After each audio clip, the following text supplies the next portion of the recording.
padre nunca negaba que un colombiano podía ser empresario. No sea mentiroso. Si ustedes los jóvenes no asumen la dirección de su propio país, nadie va a venir a salvárselo, nadie. Que compartan con nosotros la firmeza, la serenidad y sobre todo, los sentimientos de solidaridad. El 15 de junio de 1918, un grupo de jóvenes en la Universidad de Córdoba, Argentina, irrumpieron en la universidad para evitar el proceso de elección de rector que se venía desarrollando. De ese proceso surgió el Manifiesto de Córdoba, que entre otras de sus exigencias planteaba la autonomía universitaria y el cogobierno, una universidad que respondiera a las realidades sociales, hacía una invitación latinoamericana a que se construyera una universidad que respondiera a esas realidades. De allí a hoy, luego de 100 años, la universidad se ha transformado completamente. No se han cumplido esas exigencias y estamos ante una universidad de tipo mercancía, una universidad que está de todas las formas, tamaños, colores, sabores, respondiendo a cada uno de los clientes, pero no respondiendo a la realidad y a la transformación social como tal. En Colombia esto no dista mucho. Desde el 70 hasta hoy se han venido desarrollando una serie de políticas sistémicas y sistemáticas para transformar y privatizar de manera paulatina todo el proceso de la universidad pública. En el 70, la ley 30, en el 90 y posteriormente los gobiernos de Uribe, Santos y Duque se han encargado de generar ese proceso. Un desfinanciamiento gradual es una de las características particulares. A partir de un discurso de calidad, acreditación, eficiencia, eficacia, cobertura, se pone en riesgo el pensamiento crítico. 2014, 371.000 millones de pesos eran destinados para la universidad pública. Para 2019, 0 pesos, como si las universidades públicas no existieran. Esta es la crónica de un deceso anunciado, de la privatización de la universidad pública, de la despolitización de la universidad pública, del erosionar el pensamiento crítico. ¿Y la Universidad Surcolombiana qué? Frente a toda esta dinámica global, frente a toda esta dinámica nacional de desfinanciamiento, del Serpilo Paga, de las matrículas del ICETEX, ¿cómo estamos actuando como universidad, como estamentos académicos? ¿Cuántos Reyes Gaspar, Melchor Baltasar o Antonio Medina, sapos, nos tendremos que tragar para entender que necesitamos hacer una transformación estructural de nuestras universidades, una transformación estructural de la Universidad Surcolombiana? ¿Qué pasa hoy en la Universidad Surcolombiana? ¿Qué pasa hoy en la universidad pública? ¿Qué pasa hoy luego de 100 años del Manifiesto de Córdoba? ¿Estamos ante una universidad en ruinas o estamos ante la emergencia de la universidad mercancía? De eso hablaremos hoy en Surversiones. Bienvenidos y bienvenidas.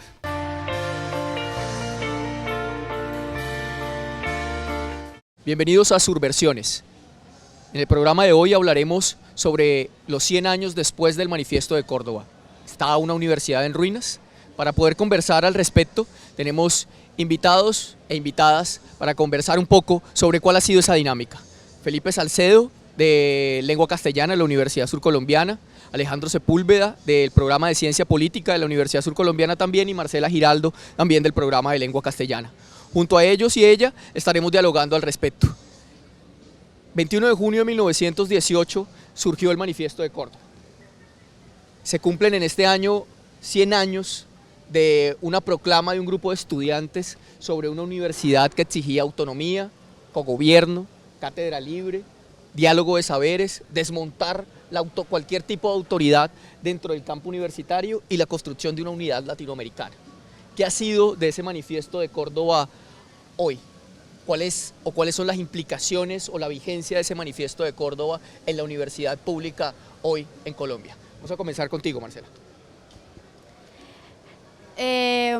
Pues yo creo que el Manifiesto de Córdoba es absolutamente vigente, digamos, en la universidad, o digamos en el aire universitario público, y es pues que efectivamente continuamos en la disputa por las cátedras libres, ¿no? Por donde exista un diálogo de saberes, donde se permita una construcción dialógica del conocimiento, donde si bien entendemos que el docente pues es poseedor de unos conocimientos y que ha venido trabajando en la construcción de unos aprendizajes, pues también como estudiantes tenemos unos aprendizajes que son bien importantes y que digamos que pueden aportar en el ejercicio de la construcción del mismo.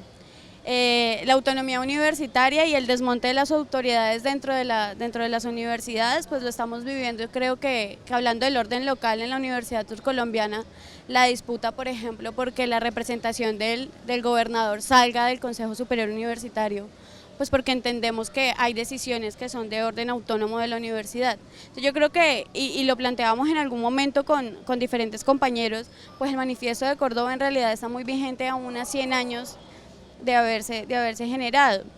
Entonces creería yo que hay elementos, digamos, de ese manifiesto, no sé si en su totalidad, pero creo que sí son elementos muy importantes a la hora de realizar un análisis de cómo están nuestras universidades hoy día.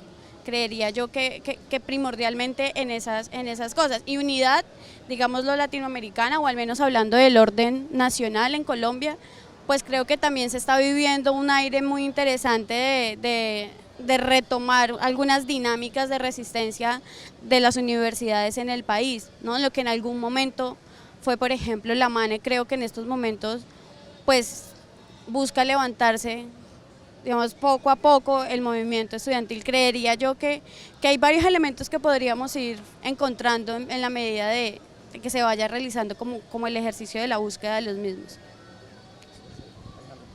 Bueno, acá.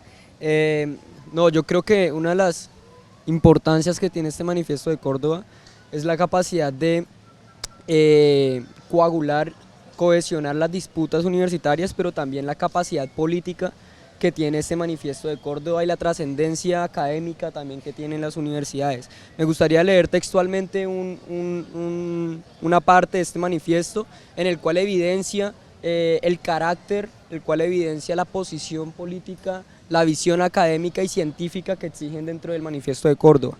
La juventud ya no pide, exige que se le reconozca el derecho a exteriorizar ese pensamiento propio en los cuerpos universitarios por medio de sus representantes. Está cansada de soportar a los tiranos. Si ha sido capaz de realizar una revolución en las conciencias, no puede desconocérsele la capacidad de intervenir en el gobierno de su propia casa, ¿sí? Entonces es un poco ese llamado y un posicionamiento hacia una universidad democrática, hacia una universidad participativa, hacia una universidad que realmente le apueste a construir conocimiento, ciencia, pero de la mano con el estudiante, dándole realmente esa capacidad de que el estudiante y la comunidad en general, dentro de esa autonomía universitaria que también se pide, empiecen a construir dentro de su territorio, y eso creo que es lo que más rescato de este manifiesto de Córdoba, que es algo político, pero también es una visión académica de la universidad, una visión que realmente esté de que el conocimiento esté para la gente, y creo que ese es uno de las importancias que tiene este manifiesto de Córdoba. Pues yo coincido con Marcela y con Alejandro en la idea de que el manifiesto de Córdoba como elemento político reivindicativo es vigente, pero pues no sé, a mí me gustaría tomar una distancia del manifiesto de Córdoba, y sobre todo me gustaría tomar una distancia de la interpretación del manifiesto de Córdoba, porque creo que es saludable siempre repensar los hitos y repensar los cánones y repensar las cosas que terminan como pesando mucho en la cultura.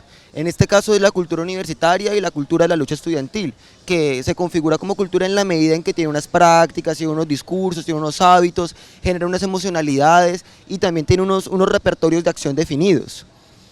Creo que hay que releerla o acercarse desde otro ángulo, en la medida en que, por ejemplo, en la parte que tú citabas del texto dice: los estudiantes exigimos, y ahí entonces pues me rueda a mí ahí el engranaje por un lado de la cabeza y me sugiere la idea de que exigir implica el reconocimiento de la autoridad que da, ¿sí?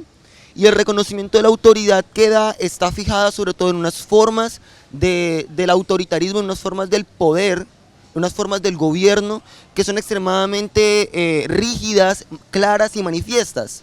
Pero de repente, si ustedes se fijan en lo poco que puede estar en la Asamblea General del día de ayer en la Universidad Surcolombiana, el actual rector, pero León Reyes Gaspar, dice que critican lo que él ha hecho como rector, pero no miran las cosas buenas que ha hecho, pero también lo que solamente los errores que ha cometido la administración y dónde está la propuesta de los estudiantes, y comienza, digamos que, a decir, yo como autoridad no les puedo dar y no les voy a dar, ¿por qué ustedes no lo mejoran si ustedes pueden mejorarlo? Mi pregunta, o la pregunta que me surge alrededor de eso es, ¿cómo se instala la noción de que en lo que ha devenido la universidad mercantil es responsabilidad de nosotros estudiantes y de nosotros trabajadores y de nosotros profesores? Muy interesante eso que plantea Felipe, recogiendo lo que ustedes están planteando. Evidentemente el manifiesto de Córdoba necesitamos leerlo desde lo contemporáneo, de unas condiciones históricas concretas, actuales. No estamos hablando de inicios del siglo XX, estamos hablando de otra lógica de la universidad. Otro tipo de dictadura, otro tipo de... Claro, bueno, no de dictadura, sino de formas de poder. De poder, exactamente. Estamos hablando frente a otras lógicas de poder, estamos hablando de unas formas de poder mucho más sofisticadas, ¿no? Que si los podemos hablar, estamos hablando de unas formas de poder gubernamentales. Estamos hablando de una gubernamentalidad en el sentido que efectivamente toda la transformación del modelo, ¿sí? Toda la transformación de la dinámica de la educación ha convertido la educación de un bien común, que era inicios del siglo XX, que era la demanda colectiva, a un asunto mercantil, ¿no? Y cuando se convierte en mercantil, es un asunto que responde principalmente a la dinámica del mercado, a los clientes y a la satisfacción del cliente. Es decir, eso que menciona Felipe hace un momento se convierte en un punto muy fuerte, ¿no? ¿De quién depende la universidad? Del cliente y de la capacidad que tiene el cliente de hacerse la universidad, ¿no? Entonces, ese es un punto muy coyuntural, porque empieza a demandar el tipo de universidad. Claro, es vigente el manifiesto de Córdoba, ¿sí? Porque es vigente la necesidad de una autonomía, de un cogobierno y una universidad diferente a la que se ha configurado. Pero también es importante contextualizar la dinámica del manifiesto de Córdoba a nuestra realidad actual para pensarnos otras maneras de estar en esa universidad. ¿Cómo contraponer a esa universidad mercantil cuando eso está interiorizado e inoculado en nuestras prácticas, en nuestros discursos, en nuestra cultura, y difícilmente también podemos distanciarnos frente a esa necesidad de construir otra universidad?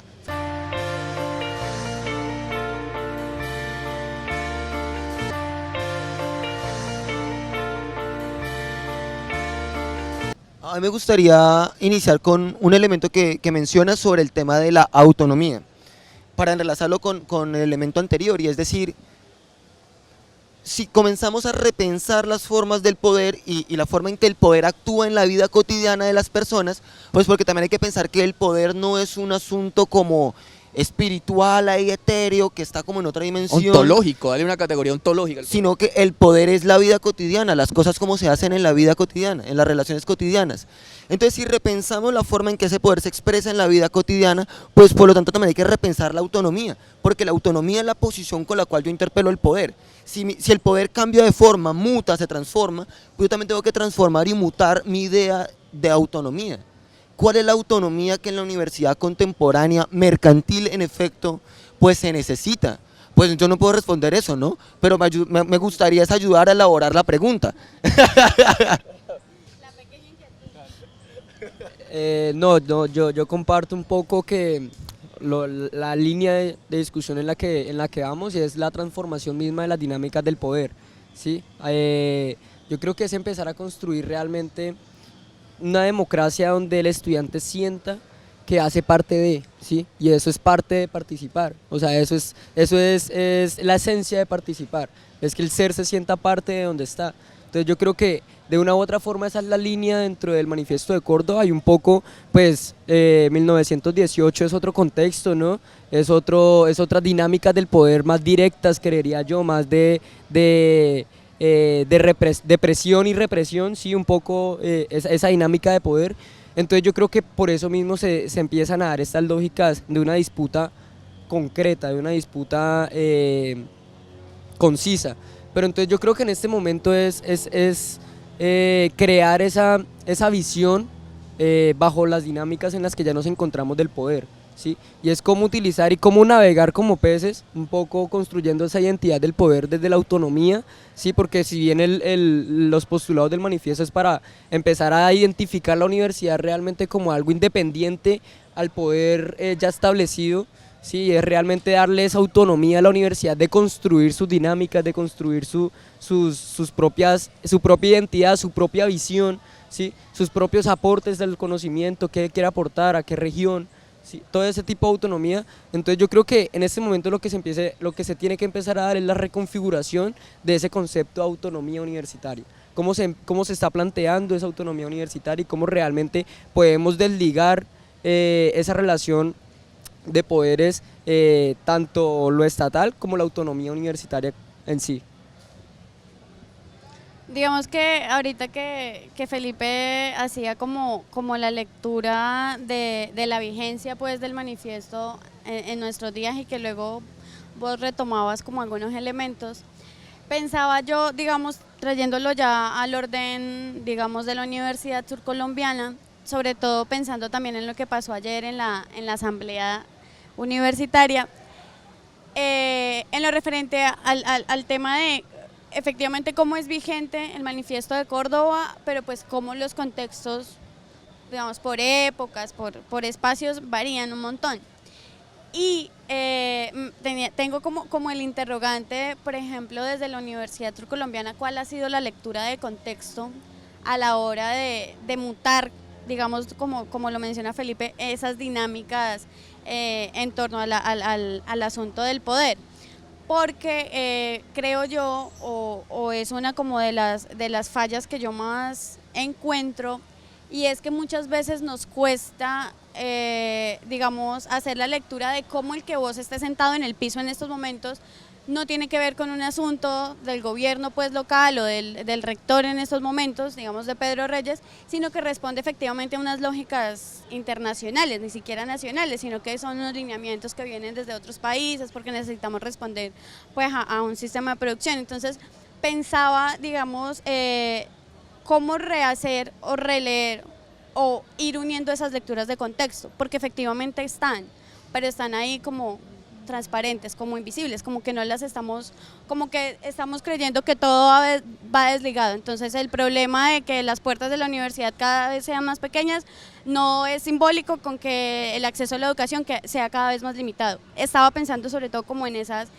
cosas, entonces pensaba como en el asunto del poder, y ese es un asunto muy simbólico, por ejemplo la entrada de la Universidad Surcolombiana, y no nos están diciendo no, usted como estudiante del Huila no puede entrar, sino usted como estudiante de unos contextos digamos específicos no tiene el acceso. Entonces estaba como intentando pensar un poco en esas cosas.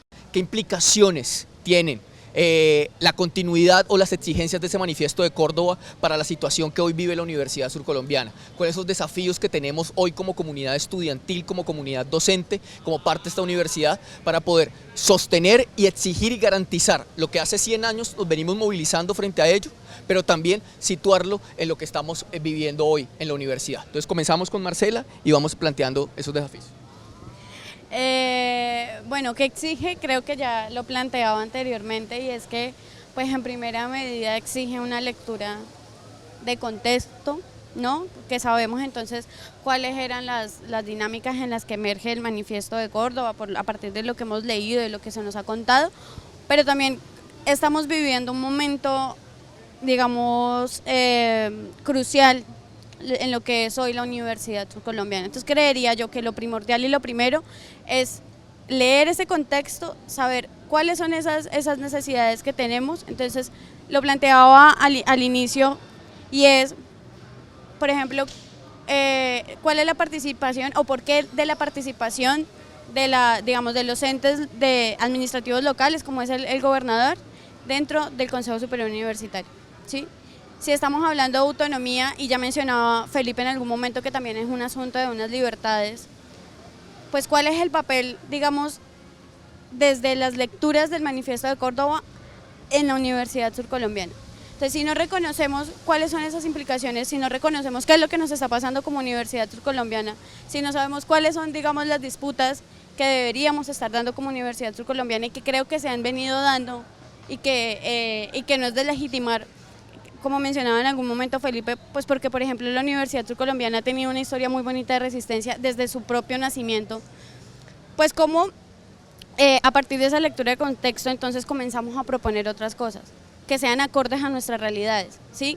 porque si bien ya tenemos una ruta trazada desde ese manifiesto, pues cómo nosotros comenzamos a reinventarnos esas formas de trabajo. Entonces, por ejemplo, y creo que es una de las cosas que muchas veces hemos sostenido en conversaciones con Felipe y con diferentes compañeros, y es, pues nosotros no le podemos pedir a las personas que se levanten a resistir o a exigirle algo, digamos, al gobierno, o pongámoslo a la Universidad Surcolombiana, si no le están doliendo esas cosas. Entonces hablaba esta mañana yo con un compañero de artes y yo le decía, no podemos pedirle a un estudiante de lengua castellana que le duela el no tener flautas, porque es que a él no le están doliendo, desde esas cosas tan simples. Al estudiante de lengua castellana no le están doliendo las flautas, le están doliendo al estudiante de artes, ¿sí? Al estudiante de lengua castellana no le está doliendo el deporte, porque él no practica deporte.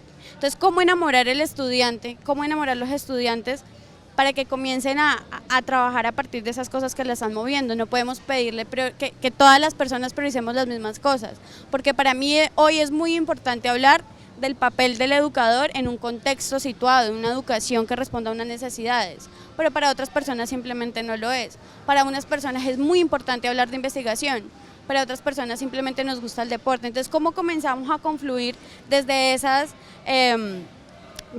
digamos, particularidades, desde esas diferencias, y cómo alimentamos entonces un proceso en construcción de universidad, y cómo entendemos que las disputas que tiene el estudiante deportista las tiene el estudiante artista, porque no están separadas la una de la otra, o sea, no son asuntos aislados. Creería yo que es primordial tener eso en cuenta, lectura de contexto, y entender que las disputas no están aisladas por mucho que nos veamos separados o digámoslo fragmentados.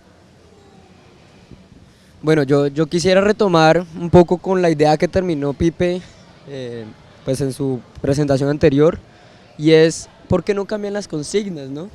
¿Sí? Y es porque seguimos en la misma dinámica, y es porque después de 100 años del Manifiesto de Córdoba se siguen dando las mismas disputas.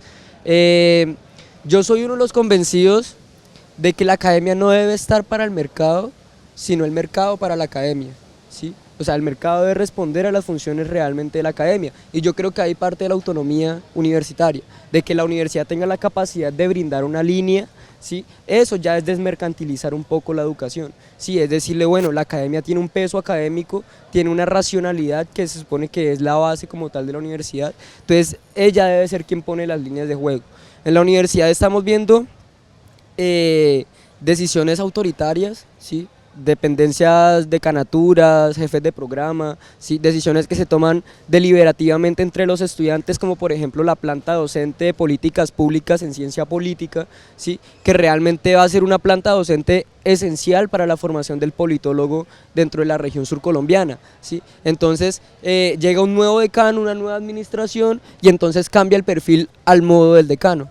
Entonces se pierde esa deliberación, se pierde esa democracia de discusión, de debatir realmente qué es lo que necesita el programa, y sencillamente se vienen a tomar decisiones en torno al clientelismo, en torno a la burocracia, en torno a todos estos ejes que limitan la democracia, limitan la participación, limitan la autonomía, ¿sí? Y cómo es posible, y pues un poco los que estudiamos ciencia política nos sentamos a analizar las distintas fuerzas de poderes que hay en la universidad, ¿sí? Entonces podemos ver que está el Partido Liberal, podemos ver que está el sector de los Verdes, podemos ver que está el sector de los González Villa, ¿sí? Entonces todo ese sector empieza a configurar unos intereses políticos, unos intereses burocráticos, clientelistas, y allí se empieza también a desviar la discusión de la academia, y allí es donde se empieza a perder la esencia y la autonomía de la academia en su construcción dentro de la región. Entonces yo creo que, un poco retomando, yo creo que si bien hay que empezar a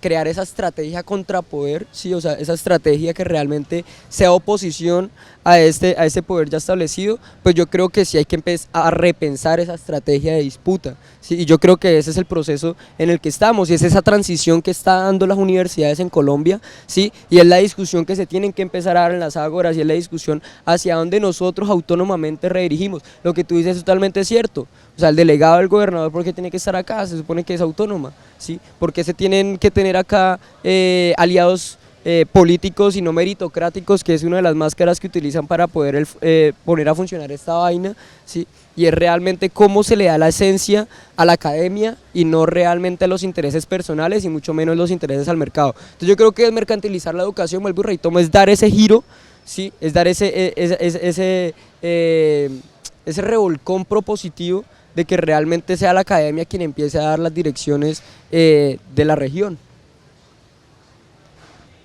Yo sé que hay unas disputas particulares de los programas, de algunos programas, que son realmente los que metieron carbón y leña a esta vaina.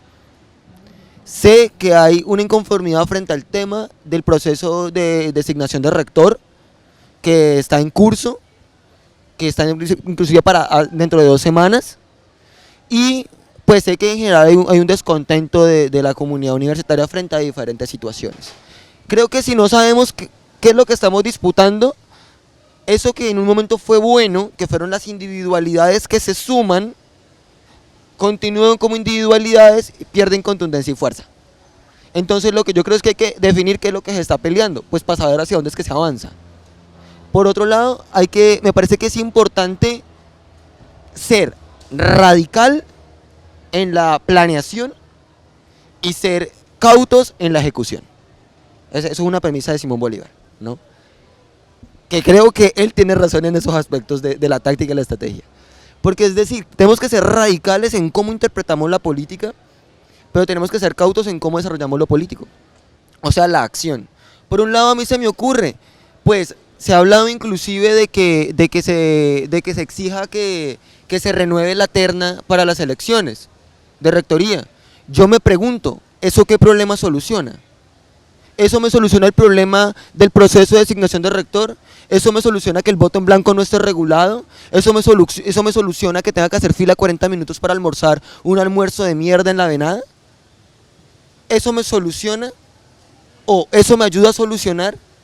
Listo, no buscamos cómo solucionar específicamente el asunto de los 40 minutos de la fila de la venada, pero miremos qué me soluciona tomar qué decisión. A mí me parece que muchas veces nos enredamos en eso. Por otro lado, me parece que podemos tomar unas vías que pueden ser radicales en la interpretación de la política, pero medidas en la acción, es decir, nos acreditaron de calidad como universidad.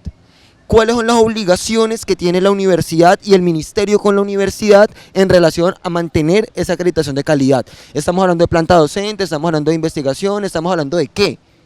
Listo, entonces generemos acciones concretas que aprieten un compromiso que si bien sabemos que es institucional, mercantil, etcétera, etcétera, son movimientos tácticos en el corto plazo que nos ayudan a solucionar también cosas concretas, porque es que la gente nos alimenta y no se anima con victorias simbólicas, sino con ganancias materiales. También ubiquemos que tenemos que, insisto en eso, ser radicales en la interpretación, pero ser también cautos en la acción política. Yo quiero dar un poco una cifra concreta para retroalimentar la discusión, y es que aquí en la universidad el voto de un planta docente equivale a 19 votos de estudiantes, ¿sí? Eso, ¿qué discusión abre en torno a la democracia universitaria? ¿Sí? Y eso, ¿qué concibe entonces, por ejemplo, la selección de la terna oscuras? ¿Quiénes están en el Consejo Superior Universitario? ¿Sí? Pues los que de una u otra forma por medio de la politiquería y el clientelismo llegaron. Entonces, ¿quiénes toman las decisiones? Entonces, es un poco frente a la discusión. Claro. Y yo creo que hay mucha tela por cortar frente a esto que estamos hablando. Apenas estamos simplemente dilucidando algunos temas importantes, pero precisamente este programa tiene como propósito eso, provocar que se generen otro tipo de discusiones y plantear otras versiones frente a lo que se está planteando. Yo quiero recoger varios elementos importantes. Por un lado, la situación de la Universidad Surcolombiana. Es importante que nosotros en la Universidad Surcolombiana leamos como los diferentes niveles de la crisis en la que nos estamos viendo. Por un lado, efectivamente hay una política global establecida, ¿no?, que ubica una serie de estándares y que la Universidad Surcolombiana de una u otra manera pues ha funcionado en torno a eso, ¿sí? Un poco lo que plantea Felipe en un momento es, seamos tácticos frente a ese juego también del sistema. Ejemplo, la acreditación institucional. Cómo efectivamente en esa acreditación institucional exigimos lo que desde hace 100 años no nos han dado, porque efectivamente ahí se está planteando, volviendo al manifiesto de Córdoba. Entonces ahí hay un nivel, digámoslo, en el plano global, en el que se mueve la Universidad Surcolombiana y en el que la Universidad Surcolombiana ha estado asumiendo o tomando decisiones frente a ello. Pero planteemos otro punto que tiene que ver también desde lo local y tiene que ver con la palabra autonomía, que ha sido común en todo lo que hemos conversado. Es la capacidad que tenemos de tomar decisiones, pero no siempre la capacidad de tomar decisiones nos hace responsables de ellos o nos hace que tomemos las mejores decisiones, ¿sí? Y efectivamente tomar la decisión por acreditarse o por ser una universidad mercantil, pues nos hace autónomos, decidimos ser mercantiles, pero efectivamente no nos hace que sea la mejor decisión frente a todas. Creo que esa dinámica, ese plano, que ya se nos acaba el tiempo, global y local, implica que nosotros tengamos que estar pensándonos y repensándonos diferentes acciones para poder trabajar aquí. Creo que definir que lo que estamos peleando es un punto clave, porque creo que no hemos dejado de pelear lo que estamos peleando hace 100 años, ¿sí? Y que si hoy lo enmascaramos con elementos locales, pues son muy importantes, pero creo que la apuesta es mucho más grande, es estructural, porque la crisis de la universidad es estructural, ¿sí? Estamos ante una universidad en ruinas frente a la política global y necesitamos tomar acciones que nos permitan reconstruir un proyecto de universidad desde abajo, con las personas, con las comunidades, pensándonos en otros referentes y en otros elementos. Insisto, nos quedan muchos puntos por cortar, muchos elementos por plantear, pero creo que esto es un punto importante. A 100 años del Manifiesto de Córdoba siguen vigentes los planteamientos. Hay una crisis estructural en la Universidad Surcolombiana que tiene por un lado elementos internos de una corrupción histórica, de un déficit de hace mucho rato, y por otro lado una política global sobre la que la universidad trata de jugar y trata de buscar una aceptación nacional o internacional. ¿Qué hacer frente a eso? Creo que necesitamos más programas de subversiones para seguir conversando al respecto y más estéticas y otros espacios para poder seguir conversando ante ello. Muchas gracias a cada uno de ustedes, a cada una de ustedes, y bueno, los esperamos en otro capítulo de Subversiones. Su padre nunca negaba que un colombiano podía ser empresario. No sea mentiroso.